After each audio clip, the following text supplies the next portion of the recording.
All right. Hello, everybody. It is something like March 9th, 2020, right around noon 30 here in Central Texas. I'm going to be here for a little while, do a little Q&A discussion, whatever you guys want to talk about. A few things I want to talk about, but I will give a little time for some people to show up. And I don't want, let me calm down a little bit. I get a little irritated. I guess that's a way to put it. I get a little irritated, but in a good way. Hello, everybody. As you come in, hello. Let me know. Somebody type into the comment section if the audio and the visual is okay, if the video is okay, acceptable, etc. So we can talk about whatever you guys want to talk about. If somebody has a question, type it into the comment section. Topic you want to talk about. I'll eventually gravitate towards what I intend to talk about. Hello, Jim. Hello, Julianne. Thank you. But say hi, everybody. I'm probably going to end up doing like I did yesterday and put this on YouTube because a lot of people shared it and were sharing it, you know. And so I think one of the things we want to talk about is kind of, oh my gosh, there's an epidemic of stupid. And it's always bad, but it's really, really, really bad right now. And on all sides, it's just it's a tsunami. There's a tsunami of stupid. All right. Well, thank you for checking in for a minute and a half and letting me know that you can't stay. That's okay, Bob. Don't worry about it. I won't say your name real loud in case somebody walks by because you're probably in the cubicle. But first of all, it's completely understandable. Ignorance is completely understandable. And especially in a world where I should have done that in the voice in the movie, in a world where Dunning-Kruger is actually the operational system of most people on social media. Not knowing something and being tremendously arrogant about it. That's kind of the deal. And so we're going to get to all that. I talked a little bit yesterday about the whole toilet paper thing. First of all, I want to say that I have a lot of people that I'm friends with on social media. A lot of people that are on the left, a lot of people on the right. I got a friend who's a communist. I got friends who are socialists. I got friends who are on the hard right. And the reason why is because I don't make ideological sameness agreement as a prerequisite for my friendship or my prayers or my well wishes for other people. There are other reasons why I would not be a friend with somebody online, and a lot of it has that I could still be your friend in person. We could still have a beer, but if I already know what you think about everything, and all you do is say the same thing over and over and over again in a very irritating way, then probably on social media I don't need to follow you, because if all you're doing is like every day posting the talking points for your political party, I already know everything that you're going to say, everything you're going to think. You are highly predictable, and so then I just clear out the talk box of noise that's going on. But so what's happened a lot with this coronavirus thing is you can pretty much tell someone's political persuasion by their opinion about how serious it is. I'm not offering an opinion about how serious. I have not talked one bit about how serious I think it's going to be or what I think is going to happen. Only thing I've actually talked about is how gloriously stupid it is for people who don't know anything. They have zero idea about what actually is going on or what actually is going to happen, to sit there and judge other people based on how they spend their dollars. I think it's not only stupid and arrogant, but you can say a lot about the people who are doing that. And so I talked a lot about that yesterday, and I don't want to get too much into it again today. Watch my last video, which is coronavirus and hoarding or something like that. And so today, and I can see he's probably here because I'm going to talk about him, but I won't mention his name unless he wants to type in his name. probably the dumbest uh,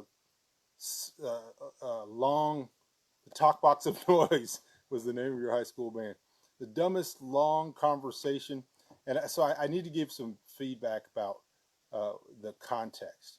I wrote back in 2011, I wrote this book, Surviving Off Grid, which is very, very, it still remains quite popular. I'm not showing it to you so you'll go out and buy it. You should go out and buy it. And the reason why is this is not a how-to book about how to live off grid. This is about a how to think book, because most people are absolutely, completely, and wholly incapable of understanding, because they've lived a life, um, them and their parents and probably their grandparents, where they've had zero need to produce anything. They've become so hyper, part of the cult of speciality, or um, uh, we basically, this whole society has become so specialized that uh, they have no concept of how anything comes to be or why it's there. And so I liken it to a guy in a prison who's been in a prison his whole life and in solitary confinement.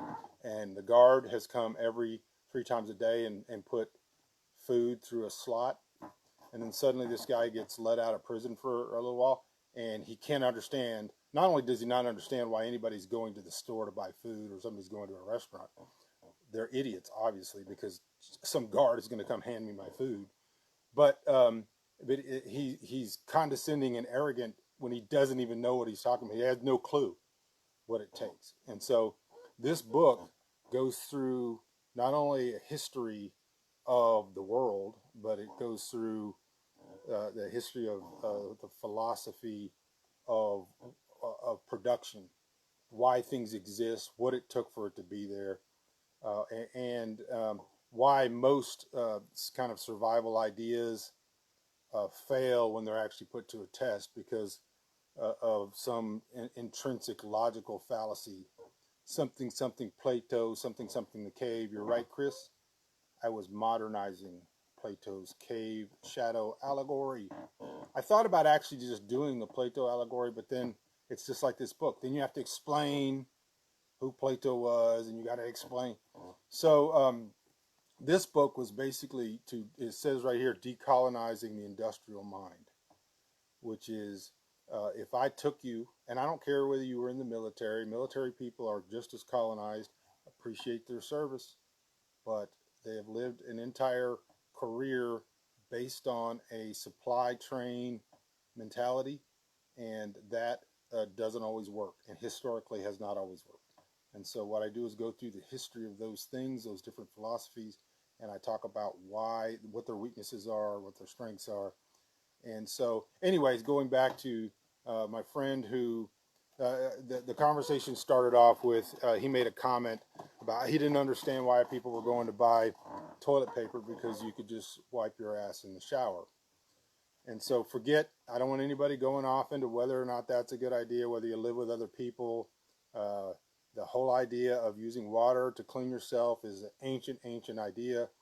But whether you want your family members in a shared co-op shower wiping their ass in there, I don't even want to get into that. The point is that somehow this was going to be some type of solution to the idea. Remember, the premise of the whole thing is that we could have a systemic breakdown. People are not buying toilet paper because they think toilet paper is going to stop the virus, or that it's going to spread the virus, or not having it. They're buying toilet paper because they have a fragmented, colonized mind, and they sit there and so today, Trump's ex something director came out and said, "Listen, the idea of containment is over. That's past, and we're looking at 2 weeks to 2 months of some severe difficulty." And that's his opinion. I'm not commenting on somebody's opinion, but they hear that and they go, "Okay, what is the one thing I don't want to live without? What is the one thing I don't think I can live without?" And their opinion is as dumb as yours is, because most of you have never done it. Not for 2 weeks, not for 2 months, not for 6 months. Have turned off your power, turned off your well pump, turned off everything, and just tried to live without a supply train of just-in-time supplies arriving either at your door, from a drone drop or you go into Walmart.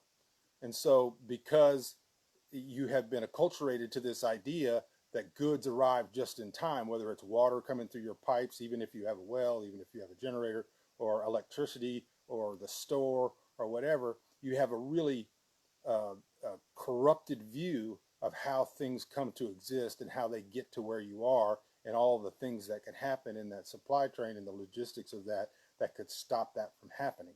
And so the whole idea that somehow what we want is 350 million Americans going however many times a day into their shower and running water to wash themselves, somehow that this is sustainable, when the pretext or the context of all of this is that people are anticipating interruptions, which could include power interruptions, it could include water interruptions. And so I pointed that out, and it just went off the cliff stupid after that. It went to, well, I have a well. Wells are notoriously, I talk about it in here under the section on water, wells are notoriously unreliable. Just because yours has never broken down, the average well lasts without major service that most people cannot do themselves about 5 years. And just because they last 5 years does not mean it's 5 years starting today. And it doesn't mean that's the average, which means yours could go down tomorrow. It could go down a week from now. It could go down 10 years from now. That's the average. All right. Secondarily, if you don't have the parts, if you don't have the ability to pull a well where a well pump could sit anywhere from 50 to 300, 400 feet down, and you don't have the ability to do that, and believe me, 99.9% of the people don't, forget about power. Forget about the fact that, his next solution was apparently people are going to go out and binge buy solar panels so they can run their well, which we all have. It just, the stupid started going downhill, and it just got faster and faster and faster. And I understand his point. His point was whether or not it was more hygienic to wash yourself. And in the context that had no bearing on the entire discussion, it was, well, I can't understand why people are buying toilet paper. Well, let me explain to you why people are buying toilet paper. Because they have limited knowledge. They know the things that they think that they can't live without. They have not imagined a world where anything else worse than that could happen. And so they have money that they earned, and they want to go use it to buy toilet paper because they think that if there's a disruption, or if they are quarantined for 2 weeks to 2 months, as the people on TV are telling them, whether it's true or not, that that's something that would ease their mind. And who are we to sit there and say, don't go spend your money in the economy on that because somehow it's going to short somebody else. Somebody else is not going to get toilet paper. First thing, there is no toilet paper shortage. That's a complete myth. That's right up there with Black Santa, red Solo cup, red Amazon cup, whatever. Complete myth. I can go right now to 6 stores within 30 minutes of my house, get all the toilet paper I want. And so that's the thing. This myth gets perpetuated because of people like this who are posting things. They don't know what they're talking about. And so they post things and they go, hey, good morning.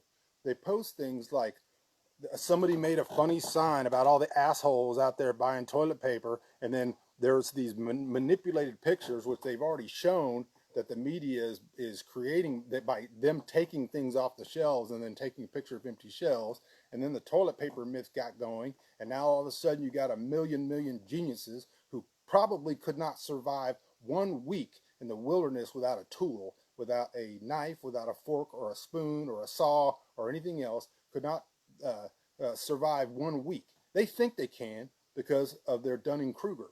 They're too dumb to know what they don't know, and they've never actually done it before. And so now they have an opinion based on the fact that the media sold them a myth about whether or not there's enough toilet paper out there. And there's plenty of toilet paper. There's plenty. So people can go buy all they want. They can spend as much money they want on what they want. There's no shortage of toilet paper. And even if there is, we don't have the right to tell people who have money to what they want to spend it on. You can have an opinion on it, and your opinion could be completely ignorant.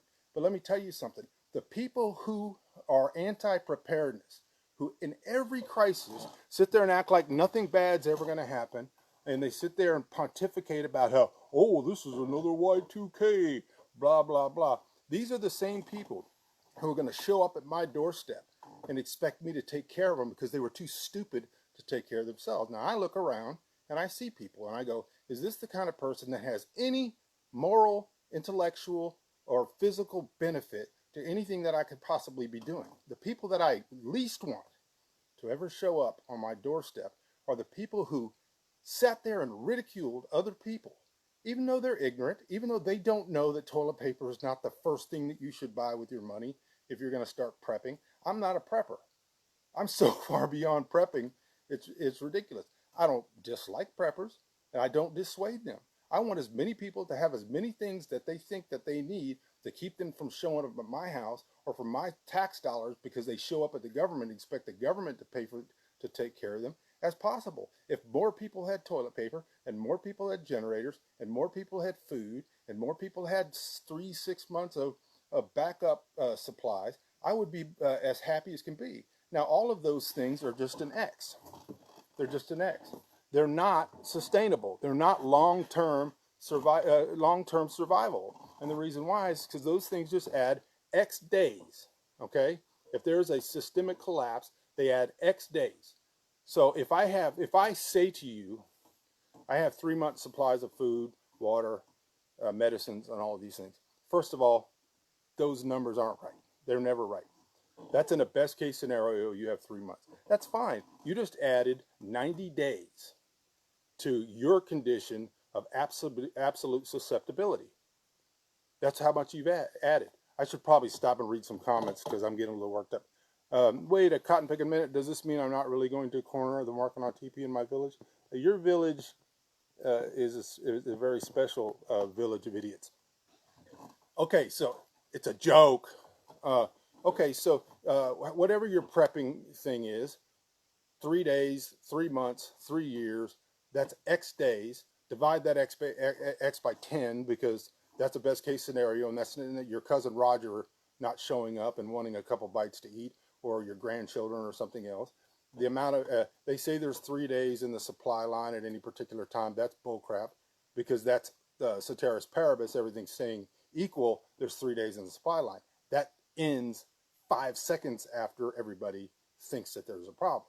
And so, you have X days that you've added. I'm happy for those X days that you have. I'm happy if you got some Vienna sausages. But here's the thing. What I'm talking about here is a psychology and a philosophy of being able to analyze your surroundings and people's mindset in deciding whether or not something is harmful to you or it is beneficial to you. So here's what will happen. If you're joking about the fact that, hey, I don't care. I don't care about the coronavirus. I'm not going to go get this and that. I'm not going to go get some supplies. If I die, I die. That is never true. That is never. I have studied this to the nth degree. I've studied collapses in Rwanda, Angola, you name it. I've studied them all over the world. Here's what happens. The people who are the most arrogant, the most unlikely or unwilling to take care of themselves are the first people that either join gangs to go steal stuff from other people or they show up at your door begging for somebody to help them. They never just go die. That never happens. And so 99% of what people are saying right now, you could just wipe it out because it's never going to happen. Okay, let me read your comment. The U.S. GDP is 70% based on consumerism. 70% is tremendously low, but I will go with that. For the U.S. economy to keep working, Americans need to keep buying and buying and buying. Absolutely true. If the supply chain is disrupted, then the U.S. economy crashes. Absolutely. I think it's even worse than that because it's not only a supply train or supply chain, it is called a JIT, just-in-time supply chain, which means it's designed to deliver goods and services just as they're needed because storage is one of the big expenses. And so what happens is not just that the supply chain gets disrupted, but everything is layered. Everything's dependent on something else. I'm not trying to scare people. What I'm trying to say is we should probably spend a lot less time acting like assholes online saying, oh, people shouldn't be buying toilet paper because all of a sudden I've got the miracle cure of everybody flushing the toilet at the same time or taking showers at the same time. Like that's going to fix anything. It's not going to fix anything. It's just going to multiply the problem because most people don't have wells. Most people don't have solar panels. Most people don't have a way to get electricity if it collapses.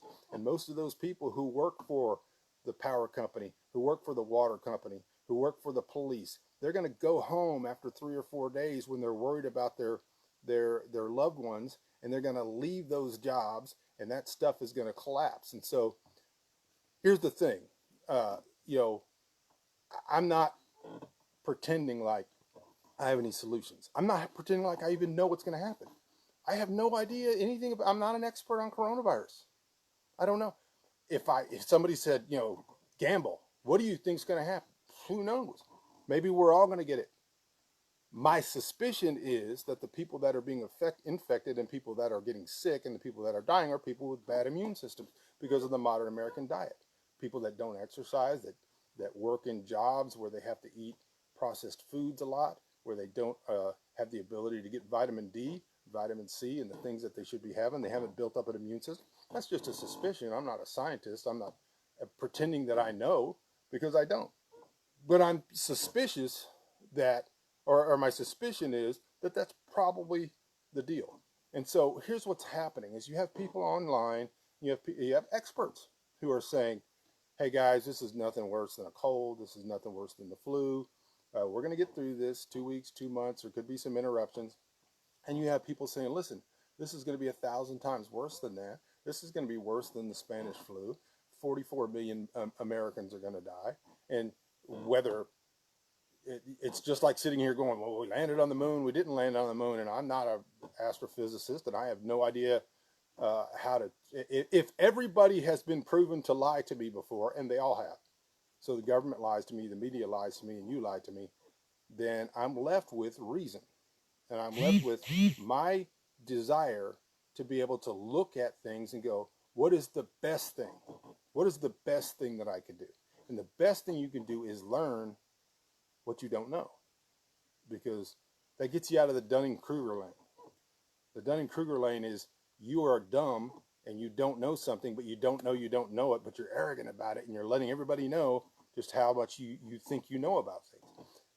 If most people would just shut up, most of us would be better off. And people could say, "Oh, Bunker, you should shut up." Fine. See, I'm fine if I shut up. I'm fine if I'm stuck out here for. You don't think I've already gone 2, 3 without money, without ever going to town, however many months? I'm fine. I got 6 pigs that are twice as big as me. I have the ability to grow food. I've grown from grain to hand sown to grain, crop, harvest, winnowing, threshing, grinding, and baking without any electricity for 15 years. So I'm fine. I don't have to tell you anything. I'm not mad either. I'm just irritated at the fact that this becomes this kind of battle between the intelligentsia, these people who think that they're smart and they're looking down on everybody else. I don't understand why anybody, and they're putting out these fake memes about a fake run-on toilet paper, which doesn't even exist. And then they're sitting there, and in the meantime, okay, I appreciate, Mark, I appreciate you convinced me. I'm going to stop beating you up. But I'm just saying, in the meantime, people are looking at them and saying, well, I don't want to be one of the uncool people. I don't want to be the people that's not that's not cool. That's not just sitting back going, ho, ho, ho, look at all the dummies. A bucket and a dipper instead of using the shower. Bucket and a dipper is good. Cloth, yards and yards and yards of cloth.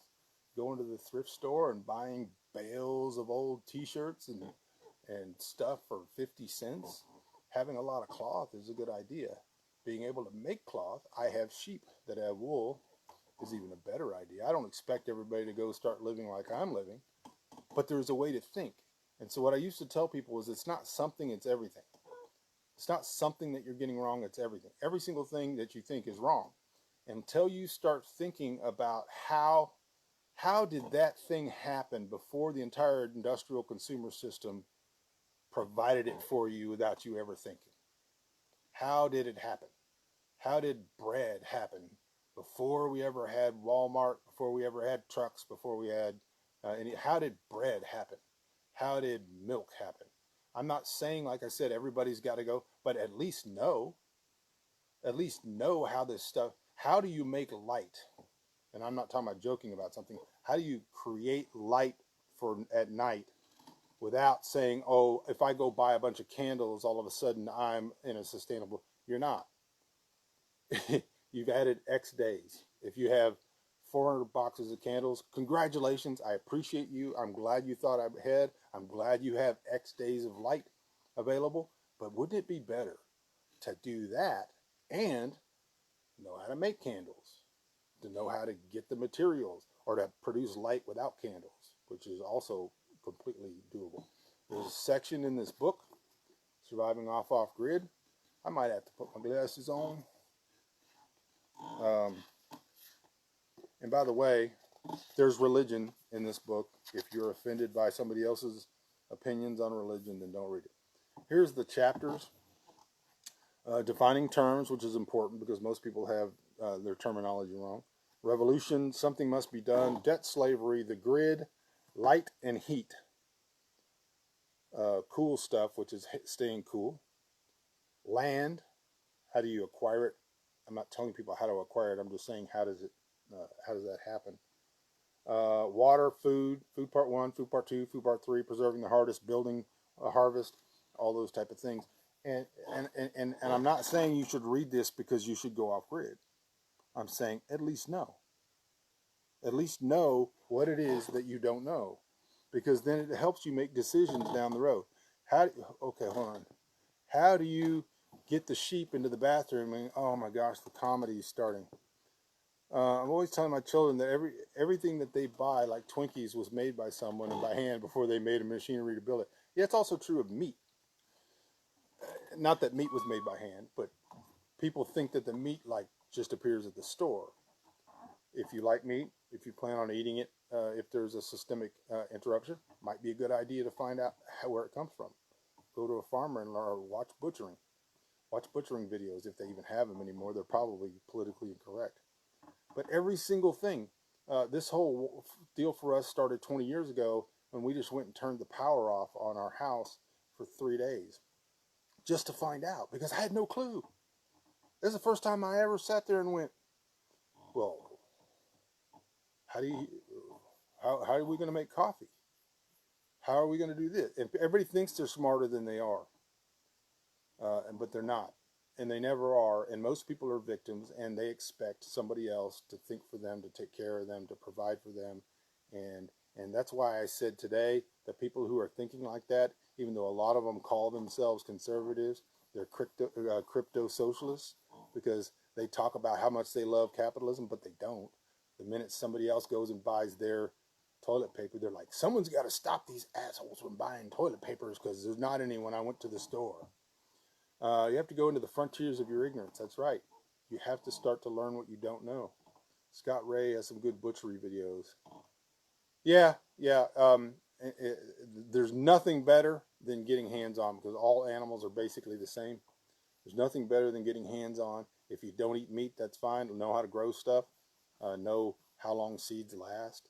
Know one of the biggest fallacies that exist in apocalyptic books is apocalyptic writers, post-apocalyptic writers have no clue how much food it actually takes to feed a family, and they underestimate it by tenfold. How much food it takes, and so they'll have somebody with a 25 or 50 by 50 garden feeding like the whole neighborhood. It's ridiculous because they have no clue. They've never done it before. They read about it in books, or they read other post-apocalyptic books. We just killed a ram and a 500-pound pig. Excellent. I hope they were yours. Had them get done before the flies returned. Yeah. But I've done it. You can butcher in the summer. You can butcher if you know what you're doing. You have the skills. They've butchered animals in sub-Saharan Africa for thousands of years, and in Central America as well. You could do it. It does require salt. Salt is something that most people cannot make, and they don't have a salt mine. So that is one of the few items I tell people, store up all you can. Salt is infinitely more valuable and important than toilet paper. And you cannot make it, and you cannot produce it unless you have a salt mine and the property is yours. You cannot produce it. All right, so I'm now available for your questions. I know there's a million things I didn't get to that I wanted to talk about, I just got on crypto socialism, but and by that I just mean that most people who pretend to be hyper capitalistic conservatives online, they're not. They love the government just as much as anybody else. They love they love it. Boy, my beard needs to get trimmed again. All right, so here I am. I'm sorry I went on so long. If you have any questions, my seat is creaking. Hey, I have some coffee. And you go, but Bunker, that was an industrially produced metal cup, and you're drinking coffee that came from a store. I am, but I can do without it, and I can have coffee. I make coffee from mesquite beans off my land. So why can't I just take my 30-30 to the woods and kill a deer? Oh, yeah. You hear that one a lot, and Angus knows that, most likely because all the deer will be gone within a week or so. You might get one, but you're going to have to fight everybody else out there with a 30-30 for it. Everybody thinks they're going to go out there and survive on rabbits because they, first of all, don't know, at least in Texas, you can't really eat rabbits in the summer, but they don't know about rabbit starvation. I can make my own mesquite coffee is correct, but those deer are going to be gone, at least in the first couple of years. Hunting is going to be, overhunting is going to wipe out a lot of those populations. Years later, if enough people die off, like they say, we will have more animals. We'll have the opposite problem. There'll be more animals than anybody can manage, and they will do massive damage and disease and things like that. But at the very beginning, you'll go out and get one deer, and like the idiot that walked off into the woods in Alaska and got himself a moose but didn't know how to preserve the meat, you'll have a couple of steaks, you'll be proud of yourself, the meat will rot, and you will probably die. That's just the way it is. During the Depression, white-tailed deer were extinct in Texas. That's exactly right. Not long, well, sometime after that, there were overpopulation of white-tailed deer. There's a cycle that happens. Eventually, they move back into the area. There aren't enough people to hunt them, or the government is stopping people from hunting them. The king won't let you hunt on his property, and then you get an overpopulation, and you get disease and all those type of things. So there's like I said, there's a lot of things we can talk about, and I'm here for a little while. If you have questions or comments, and I'm sorry if I insulted you, but faithful are the wounds of a friend.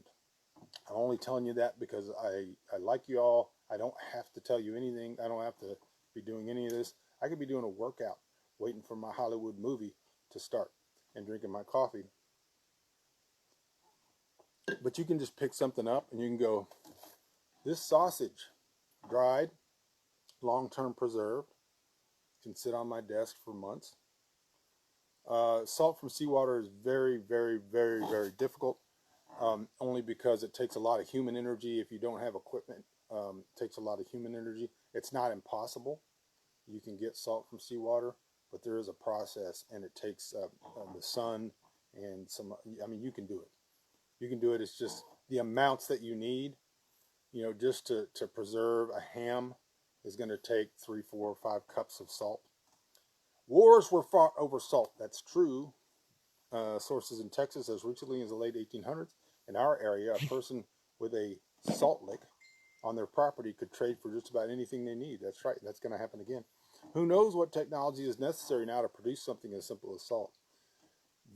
Like I said, it's critical. It's a critical product that most people do not have access to. And most people, even the people that are running out and they're buying bread, milk, water, and toilet paper, are not buying salt because they don't know any better. And there are people that are buying alcohol because they've been told to swab everything, but buying alcohol for other reasons is very, very valuable. Most of the stuff, the amelioration efforts for coronavirus is very temporary, short-sighted, and dangerous. Please do not start using hand sanitizer all the time.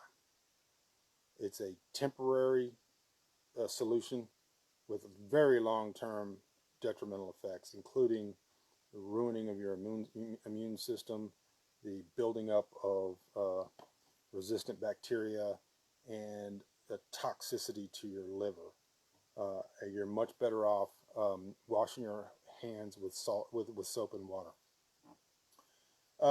Other than salt, what else would you recommend stocking up on?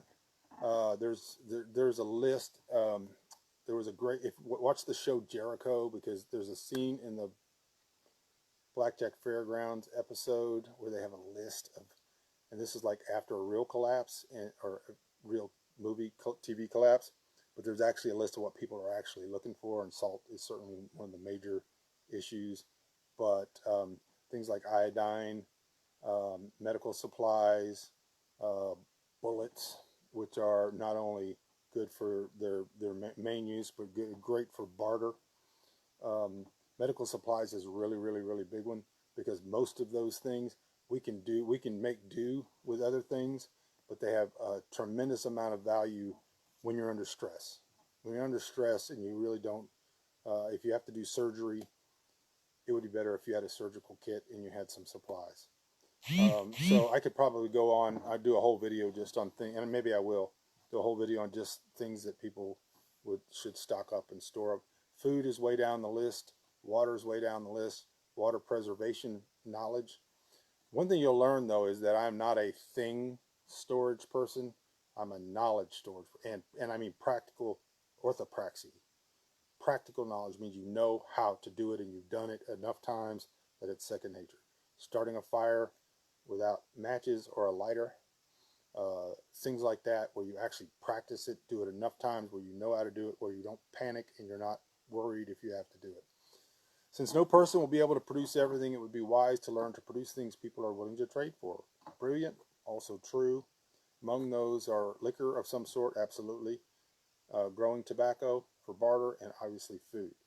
Yeah, and if you can cure the tobacco, infinitely more valuable. Tobacco in itself is a toxic product if you don't cure it properly, and curing is the difficult portion of it. But food is good as a barter item, but the ability to produce food, the ability to harvest food from the wild, those things. But knowledge is, if they told me that I could have everything that I know and no tools, or nothing that I know and all the tools that I could possibly want, I would take the knowledge. I can make all the tools that I need. I would take what I know right now over any tool, even a gun, because in the long run I'll get a gun. If I need one, I'll get one, and I've got enough, and I can make enough stuff to produce. And really, I think we've kind of gone a little bit beyond what my original purpose here was. My purpose was really to get people to tap the brakes on this whole idea that people should, or we should be making fun of people that are preparing in the best way they know how. Let's educate them. Let's do that. Let's send them this video or send them my previous video and educate them. My son has been spending hours out in the woods recently making rope. Excellent skill, trying to make a fire. He calls it caveman time. Caveman time is very valuable. Very valuable. I always tell people that who think they're preppers or they think they're survivalists, if you can't go with me into the woods and with no tools and survive out there for a good long time, then all the gear, guns, gold, all that stuff has no real lasting value. You know, perhaps you can work it out. Perhaps you can work it out. And I am not a doom and gloomer. I am not sitting here saying coronavirus is going to be bad. No clue. I'm not telling people to live off grid. I'm not telling people to do anything. I'm just saying, let's encourage people to be intelligent and let's stop making this a political issue and stop arguing about stupid things or following myths from online. And if somebody wants to go out and buy, and somebody put on there, oh, people are buying nobody's buying 4,000 rolls of toilet paper. That's just nonsense. You need to turn off turn down the stupid. Come on, Chris, you know I'm online. You're he probably thinks I'm not online. Hello, Michael. Sorry you're late. All right, y'all, this is getting a little bit long. If you're watching this later and it doesn't say live on it, that means it's not live. That means you can comment on here. I'll go read the comments. If you have suggestions about other shows or other things you want to talk about, we can do that. You can also, if you're watching this on YouTube, please, if you're not, please follow me on YouTube, subscribe, like this video. Hit like because it's very, very valuable. If you want me to make more videos, hit like. Watch the videos all the way through because watch time, likes, and all that is why YouTube, the algorithm tells people to watch it, tells more people to watch it, and then someday maybe I can get monetized and we can actually do this as a regular show. All right, y'all, I got to go. Appreciate everybody tuning in. Again, make suggestions if you want me to talk about other stuff, and I'll talk to you all soon, Lord willing.